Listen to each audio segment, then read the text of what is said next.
Um, and then please remember to subscribe to the channel and hit the like button before we dive in. Uh, have you ever wondered why Hollywood sometimes casts white actors in roles meant for people from other cultures? This curious trend has shaped films across decades, mixing makeup, accents, and costumes to create characters far from the actors' own backgrounds. From classic Shakespearean films to modern blockbusters, the practice spans many genres and communities. Native American, Asian, Middle Eastern, and Latino characters have been portrayed by white performers in ways that raise eyebrows today. Take Laurence Olivier's 1965 performance as Othello, the Moorish general. Uh, he transformed himself with dark makeup, a pearled wig, and a modified voice, immersing in the role while standing opposite Maggie Smith. His work even earned an Oscar nomination, or John Wayne as Genghis Khan in a 1956 epic filmed in Utah, donning period armor and a faux Mongol accent. Despite the grand desert scenes and historic context, the casting left many scratching their heads.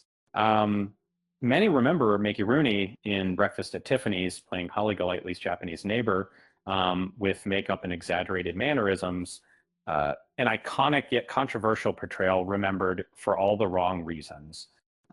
Peter Sellers had his turn to embodying an Indian actor invited mistakenly to a Hollywood party. His brown makeup and accent added to the comedy chaos in a film filled with broken intercoms and wild fountains.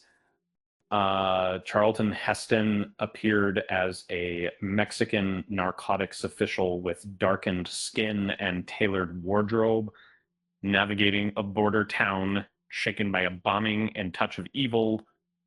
Or Fisher Stevens as an Indian engineer with accent and wig, lending a curious lab-side charm in Short Circuit.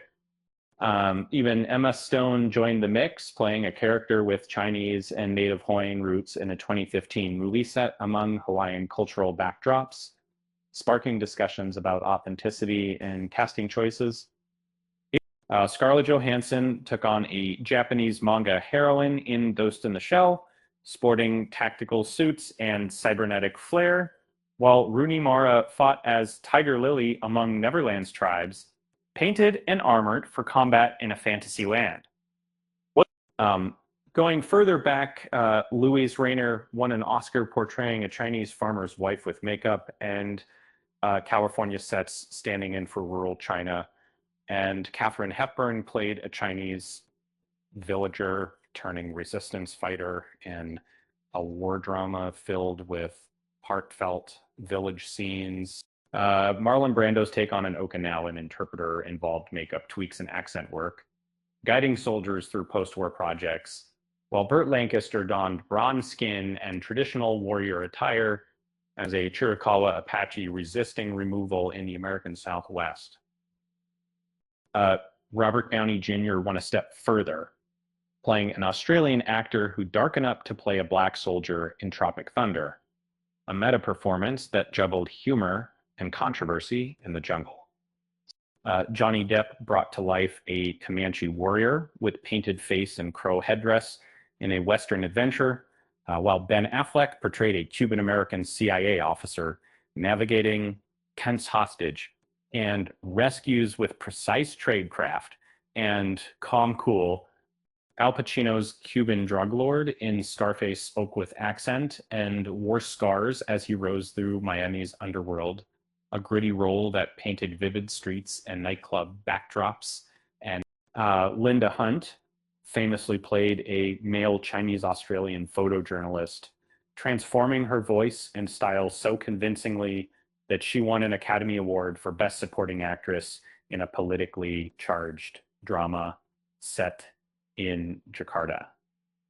And it on the villain side, Christopher Lee and Boris Karloff each donned makeup, robes, and sinister mustaches as Fu Manchu, the infamous Chinese mastermind roaming shadowy labs and underground lairs in suspenseful thrillers.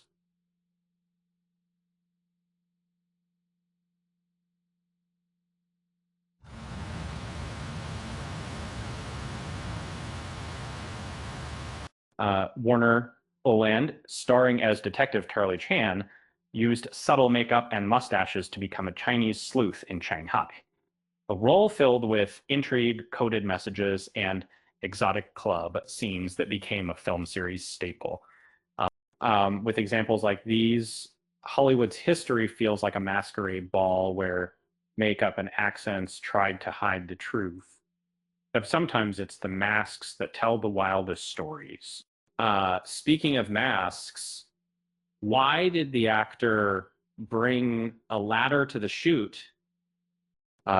Because the role called for a high level of acting. With that said, thanks for watching, and until next time,